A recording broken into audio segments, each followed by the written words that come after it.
Benjamin, qu'est-ce qui représente pour vous Mastroianni, père Marcello Mastroianni? Bah, deux personnes bien différentes structurellement, c'est-à-dire le papa de Chiara, donc le grand-père de ma fille, et cet acteur merveilleux que je voyais au cinéma quand j'étais jeune et que quand j'étais au Conservatoire de Lyon, on avait le droit d'aller au ciné-club italien à Villeurbanne et j'ai vu beaucoup de films de lui, donc c'est une statue du commandeur mais agréable. Melville, vous aussi, c'est pareil, j'imagine qu'en tant qu'acteur, évidemment, il a une place particulière, mais vous avez aussi une relation intime avec lui. Bah, grâce à Chiara, c'est aussi ce qui nous a liés avec Benjamin, c'est l'amitié qu'on a pour Chiara, enfin plus que ça pour lui, mais Chiara que j'ai connu très jeune, donc son père était encore vivant, les vacances, l'Italie, donc c'était une période pour nous insouciante et magnifique. Et Marcello était quelqu'un de très sympathique et très généreux, du coup je partais avec eux en vacances. Vous qui l'avez connu personnellement, c'était quel type d'homme justement? Parce qu'on entend un peu tout et son contraire sur lui. Ah non, il était très charmant, très léger, très joyeux. Il se prenait pas du tout au sérieux. Bah, c'est comme quand on regarde des interviews de lui. Et Chiara a pris ça beaucoup de lui. C'est aussi ce qui est beau dans le film, c'est qu'on voit le rapport que Chiara a entretenu avec son père quand il était vivant. Et puis l'héritage, qui pas seulement matériel, mais je veux dire dans sa façon d'être, que Marcello lui a légué. Donc voilà, cette légèreté, cet humour, peut-être un fond mélancolique, mais quand même quelque chose qui prend la vie avec légèreté. Et alors du coup, quand vous avez vu Chiara sous les traits de son père, entre guillemets, pour la première fois, ça vous a fait quelle impression? C'est pas tout à fait la première fois parce que je crois qu'une des inspirations de Christophe, c'était aussi une séance photo que Chiara avait faite où elle était déjà un peu habillée en Marcello avec la moustachette et tout ça. Et puis surtout, Chiara, quand on la connaît, elle aime beaucoup de son père, elle lui ressemble beaucoup. Donc c'est assez fascinant, ces jeux de miroir, comme il y a beaucoup dans le film, de voir à quel point elle a pris beaucoup de son père, quoi. Et dans le film, ce qui est très beau, c'est que c'est comme une espèce de fantôme, mais c'est en même temps pas vraiment lui. Elle a presque un côté un peu de Charlie Chaplin. Donc c'est plus un héros de cinéma qu'elle a créé à partir de ce modèle, mais elle en a fait quelque chose d'autre. Benjamin, pareil, je ne sais pas si vous l'aviez déjà vu avant sous les traits de son père, mais qu'est-ce que ça vous a fait? Non, j'avais effectivement vu cette photo de Jean-Baptiste Mondino où je m'étais dit oh la vache. Mais c'est vrai, quand on la connaît, il y a des moments où on se dit oh la vache quand même. C'est surprenant de ressembler à son père à ce point-là. Mais moi, ça m'a fait exactement le même effet, une créature hybride. Quand elle est arrivée dans ce personnage qui s'appelle Marcello, je me suis pas dit, tiens, c'est Mastroianni. Je me suis dit, ah, c'est... Où est Chiara? Oui, c'est ça, j'imagine que, peut-être que, alors évidemment, c'est tout le sujet du film, mais même vous, en plus, vous jouez vos propres rôles, mais sur le tournage lui-même, est-ce qu'il y a eu un peu cette espèce d'ambiguïté, parfois un peu étrange ou agréable? Non, moi, j'ai un souvenir extraordinaire d'être en vacances avec Melville, mes amis, avec Chiara, Catherine et c'était pas, j'ai rien intellectualisé du tout, je sais pas. Non, moi non. Je dis à la lecture du scénario, ça fait toujours bizarre parce que quand on reçoit le scénario avec son nom, on se dit. Moi, je me suis dit, bah, c'est pas du tout moi. J'ai des réactions qui sont un peu à l'opposé de comment je pourrais réagir dans la vie. Mais justement, ce qui est bien, c'est que vous dites, on joue nos propres rôles, mais en fait, c'est pas du tout nous, quoi. De même que Catherine, c'est pas Catherine, Chiara, c'est pas Chiara. C'est vraiment un jeu sur l'identité auquel on s'est prêté, mais en se laissant totalement transformer par l'imaginaire de Christophe. Oui, c'est une des particularités du film, effectivement, c'est que chacun quasiment joue son propre rôle. Alors évidemment avec des petites variations. J'imagine que c'est assez particulier pour un acteur d'être juste à côté de soi-même. Oui, mais c'était un jeu. De toute façon, on joue nos rôles, donc on joue aussi des rôles d'acteurs.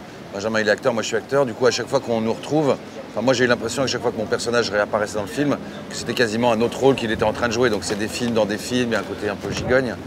Et puis c'est vrai que notre amitié nous a aidés, le fait qu'on connaisse si bien Chiara. Depuis le début, on est aussi tous là, comme dans le film, Ah bah oui. à la suite de Chiara, pour l'accompagner dans cette histoire, quoi. Et puis elle fait un travail tellement incroyable que moi je me suis senti un petit peu spectateur de Chiara, un peu comme on est dans le film. Ouais, de Chiara et de Catherine et de Lucchini, Fabrice, qui amène un truc en plus très gracieux et très doux dans ce film. Et puis, bah oui, j'ai l'impression qu'on est parti en vacances avec Lucchini et voilà.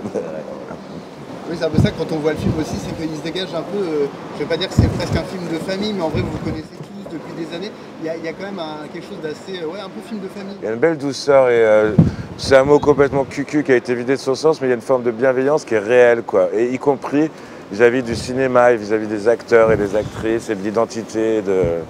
C'est un film que je trouve assez rassérénant, enfin, ça fait du bien ce genre d'œuvre, je trouve. Ouais, même si ça parle d'une famille précise, de gens connus du cinéma et tout ça, ça parle aussi, je pense que les gens peuvent s'identifier, parce que les rapports sous le vernis de la célébrité sont vraiment authentiques et empreints de bienveillance, des fois de doute. Moi, mon personnage, des fois, il est un petit peu troublé, même agressif par rapport à... Il essaie de secouer un peu Chiara dans son délire. Donc on a chacun des rapports de famille, comme toutes les familles, en vrai. Le pitch, entre guillemets, de base, quand vous avez lu le scénario, il y a un côté presque un peu loufoque, entre guillemets. Qu'est-ce qui fait, selon vous, que ça fonctionne dans le film? Qu'on est happé par ce personnage un peu étrange qui est ni Chiara, ni Marcello? Il y a un cinéaste qui est très signifiant derrière. Et en plus, c'est un vrai binôme, Chiara et Christophe. Ça fait des années qu'ils travaillent ensemble et tout. Et là, nous, on s'est glissé dans leur drap, hein, si j'ose dire, quoi, parce que c'était leur histoire presque. Et si ça marche, c'est parce qu'eux, ils ont l'habitude, ils ont leur petit rouage, leur petit truc, une façon de magnifier la réalité. Et puis il y a une forme d'humour grinçant chez Christophe qui est peut-être moins présent dans ce film et que j'ai toujours trouvé, il y a toujours un degré. Peut-être. Non, moi je suis tout à fait d'accord avec mon ami. Okay. Benjamin. C'est bien. Bravo. Putain, la réponse. Ah, t'as vu. J'ai posé déjà la question à Chiara et à Christophe, mais est-ce que vous diriez que ce film, c'est aussi un hommage, pour le coup, vous l'avez connu, mais un hommage aussi à Marcello Mastroianni? Ah oui, carrément. Marcello Mastroianni en tant que père aussi, parce que Chiara, bon, cette nostalgie de son père et tout ça. Un hommage aussi de comment nous, on a pu le connaître, qu'on l'ait côtoyé dans la vie ou pas côtoyé dans la vie, c'est représenté dans notre cellule un peu familiale, d'amis et tout ça. Et puis aussi un hommage à l'acteur qui manque beaucoup quand même, parce que c'est, au-delà de Marcello, c'est aussi cette époque, cette insouciance, cette folie des films de Fellini. Il y a des hommages à beaucoup de cinéastes, mais aussi particulièrement à Fellini. Chiara se glisse dans plusieurs rôles qu'a incarné Marcello, notamment dans la Dolce Vita. Donc il y a tout ce côté du cinéma un peu des années 50-60, l'âge d'or du cinéma italien notamment. Et Marcello est l'icône absolue de ce cool, quoi, de ce côté élégant, en même temps drôle, léger, pas prétentieux, accessible, et en même temps une beauté inouïe, quoi. Donc c'est vrai qu'on fait revivre un peu cette magie-là du cinéma. Ouais, lui et les siens, parce qu'il y a Gassman, il y a tout le monde. Enfin, il y a le cinéma italien qui est quand même... la scène où elle arrive dans Rome, moi je trouve que la ville est filmée vraiment comme moi je la ressens. Et il y a un truc vraiment...